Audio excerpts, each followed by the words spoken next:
হাই friend, কি খবৰ আপোনালোকৰ? আশা কৰোঁ আপোনালোক সকলোৰে ভাল, লগতে মোৰো ভালে। এয়া ৰুমৰ পৰা এঠাইত যাব ওলাইছোঁ। ৰ'ব কোৱা হোৱাই নাই দেই, মই আৰু হাজবেণ্ড এতিয়া নলবাৰীত থাকোঁ। তো হাজবেণ্ড অলৰেডি কামত ওলাই গৈছে, তো ময়ো এঠাইত যাব ওলাইছোঁ। সেয়া ৰুমত তলা মাৰিছোঁ আৰু ক'ত যাব ওলাইছোঁ এয়া দেখাই আছোঁ। এয়া যে ফ্ৰণ্টত দেখিছে মেকআপ একাডেমীখন, তো তাতে মই এডমিশ্যন লৈছোঁ, সেয়া তাতে যাব ওলাইছোঁ। আৰু এয়া ছাইডতে দেখিছেনে, এইফালে এয়া হাজবেণ্ডৰ অফিচ।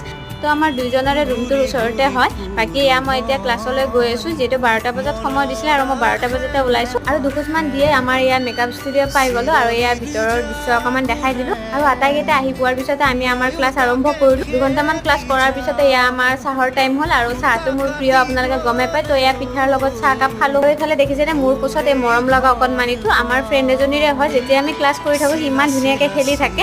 বাকী আমাৰ 5টা বজাত ক্লাছ শেষ হ'ল আৰু এয়া ৰুমলৈ আহিলোঁ। আৰু আহি দেখিলোঁ হাজবেণ্ড জল্দি আহি পোৱাৰ বাবে খাবৰ বাবে খিচাৰি অকণমান বনাইছিলে, তো তাকে মেলি দুয়োটাই খালোঁ।